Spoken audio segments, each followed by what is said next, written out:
Hey, it's Udi, and today we'll do something different. I'm not covering any specific plugin or synthesizer.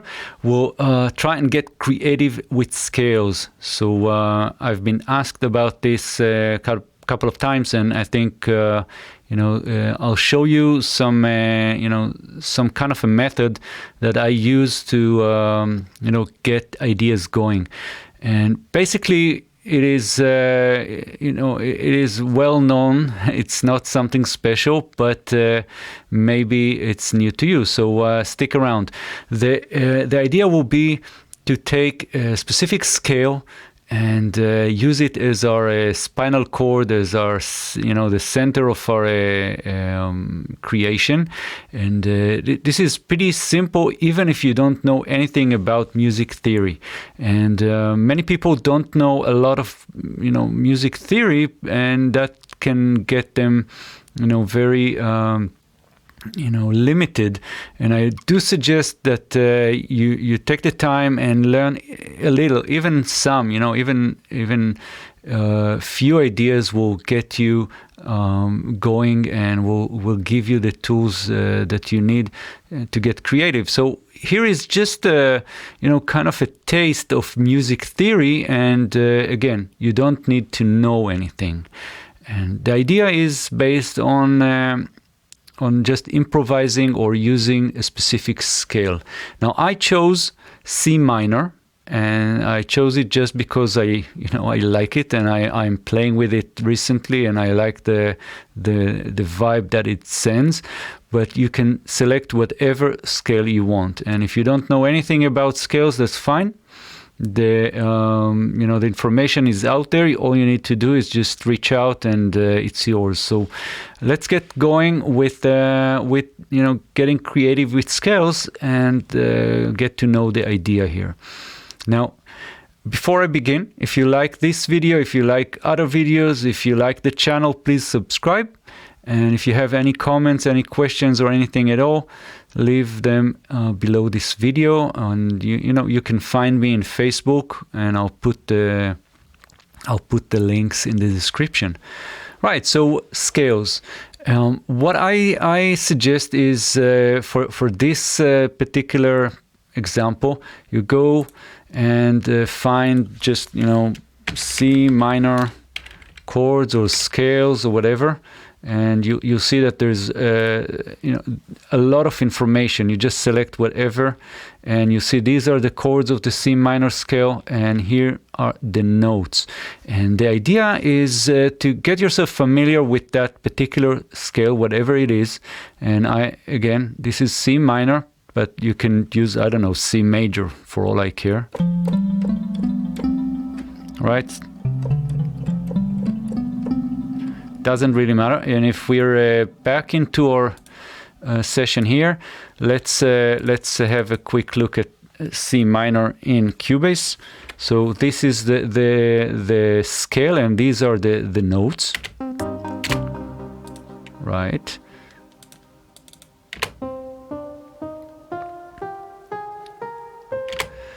And if you want to get this really, really good, you should practice that particular scale. You don't have to for this example, but I'm just saying, if you go to whatever instrument that you're using, synthesizer, piano, whatever, just try to get yourself familiar. And as you continue to experiment with this, you'll get more and more familiar, and your fingers will get the sense of the scale. So, for example, you'll be able to do very simple stuff that sounds like this.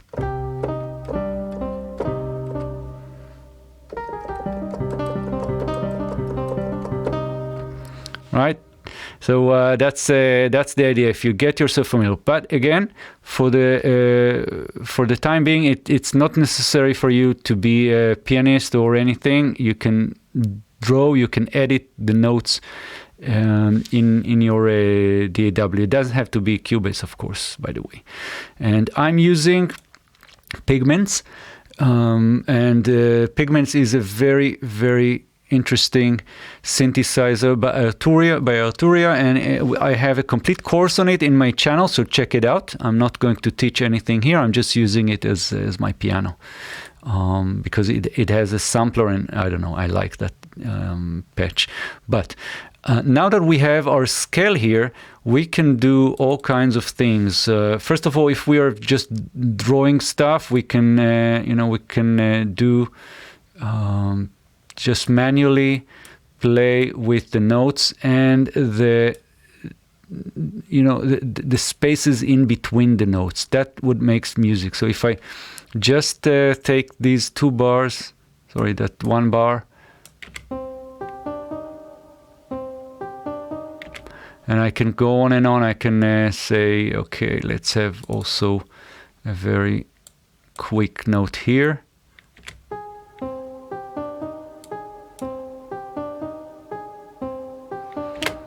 And they all sound very good together because they belong to the same scale. So first of all, that's the idea. You can draw all the notes of that scale and start messing around with those notes, as long as you're using that same, the same bunch of notes from that scale. So that's the basic idea here. Let's go back to what we have. So I'll give you another listen here, so you get the idea.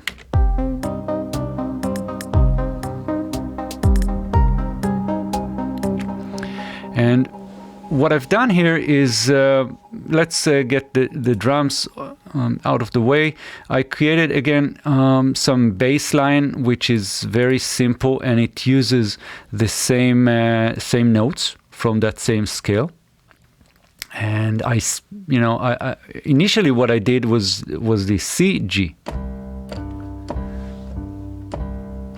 But if I'm trying to do this with two hands, then it will sound. But since I'm not a very good piano player, and maybe some of you, in the same place as I am, then you can record, or you can, just edit the bass line as as you want, just without playing it. And I spiced up the bass line with some other notes. All the notes are from the same C minor scale, and if you're using another scale, whatever, you can do the same. And here, I've used some octaves, like playing C1 and C2 together, just to give it a more wider sense, or get it to emphasize that note. So that's the bass line, and then you can start noodling around with whatever synthesizer, piano, whatever you want. And again, try and learn the notes of the scale that you're using. So for me, it was C minor. I just practiced that. So I think practice is important. It will get your ideas flowing.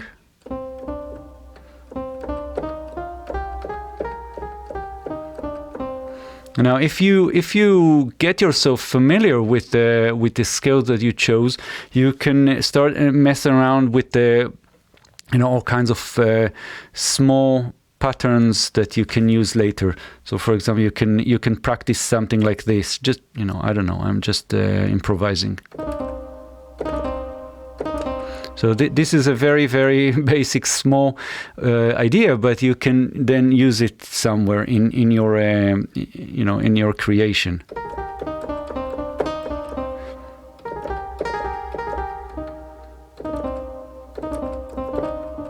Right. So you can do these kind of things when you get yourself familiar with the scale, and again, that's the idea. Get yourself one scale that you want to do stuff with it. Next, as I mentioned before, you can combine several octaves. So you can definitely use two hands, even simple stuff like.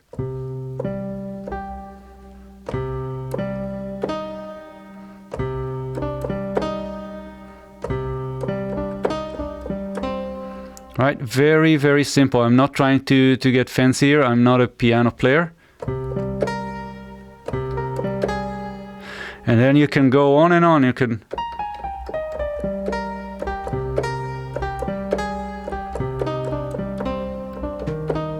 Very, very simple. So you just practice that, and how you should do it, I can't tell you.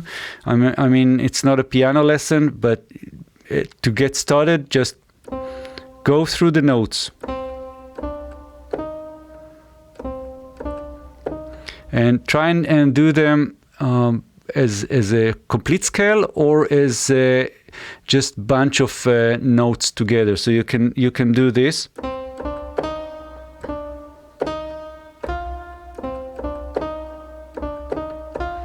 Right, so get them 3 notes, 4 notes at a time, and slowly try to build up your skill around that specific scale.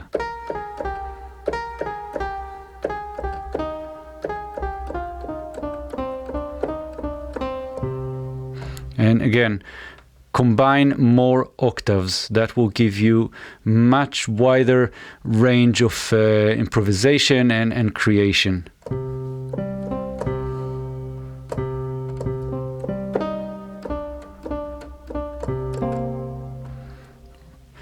All right, so now the next thing that you can do is, of course, improvise on top of whatever you've done. And let me get whatever I have here out of the way.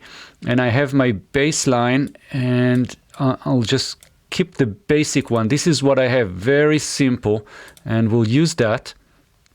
I'll just copy it, and we'll try and get something going here. So I'm muting everything, just having the piano, and I'll just try and improvise on this.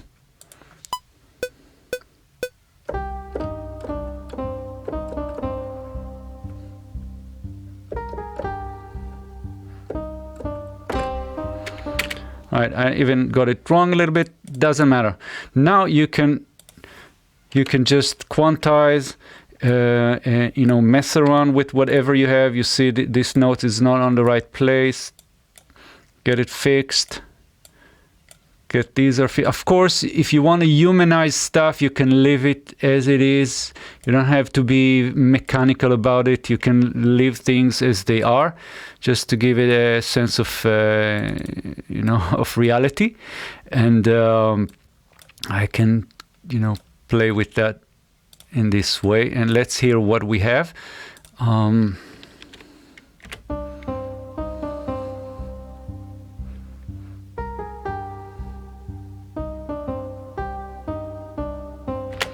Now, one thing that can get you to the next level in this in this idea is to use synthesizers that have arpeggiators or sequencers. And the reason is, of course, that if you get, for example, rapid here, you'll see that it adds a lot. So even if you play something simple, it will turn out to be much more than it is.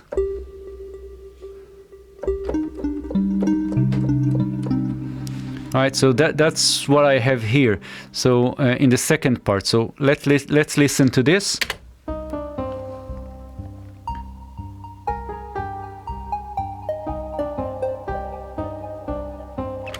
And of course, I can add something else. I can take Synth Master 2 here.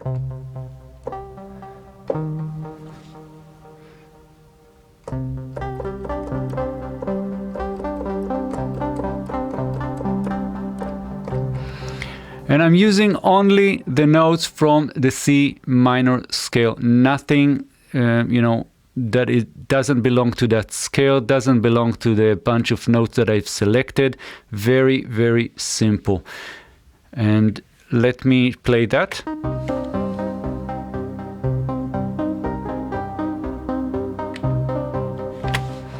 So I know it might sound, clashing. There are more to it than it seems. You need to match those melodies, and sometimes if you do more and more layers, then they might not sound very good together, but you can always correct that. So for example, if you get one layer to play the C note, and another layer will play D note, and if they play together, that's what you'll get. So it doesn't sound good. So you can correct that. And if you go to that page that I showed you before about the chords and about the notes of the scale, you can learn a lot from this. And this is a bit more advanced, but not too advanced. So every scale will have its own chords. This is the C minor and D, E flat major, and so on. These are the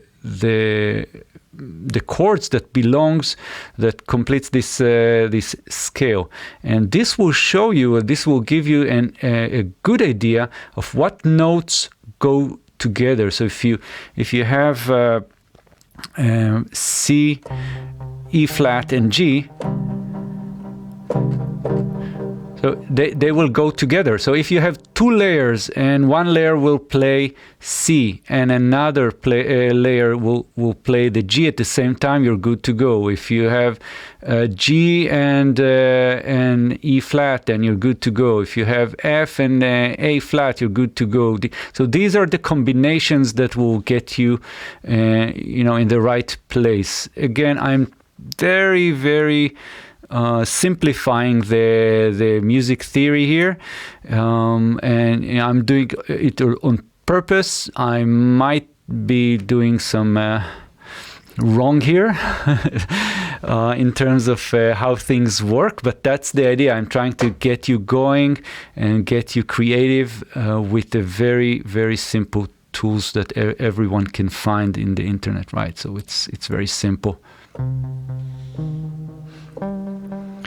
So let's wrap up this video here. That's the idea. You take a scale, you try to learn it, you try to figure out how to get your fingers in play here. You can combine several octaves to get things more interesting. You can create bass lines that are simple. You can use arpeggiators. You can use sequencers to get more interesting melodies and stuff. Even do something simple and just try to listen to try and see how it sounds with different instruments. So for example, here I have this melody here. And I'm using this emotional piano patch. I definitely can go and say, hey, let's get that.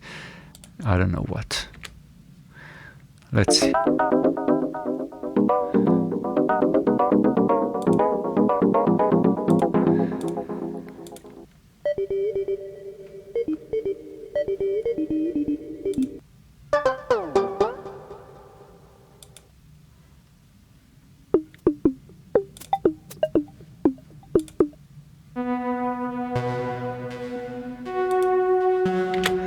Right, and I can even go and say, okay, you go here, you go here,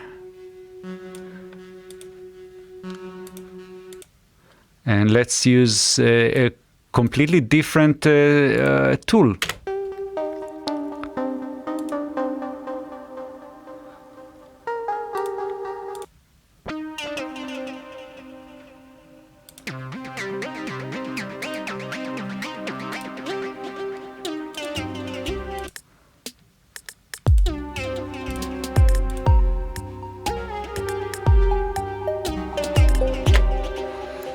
Right, so I have two melodies at the same time. That's definitely not a good idea.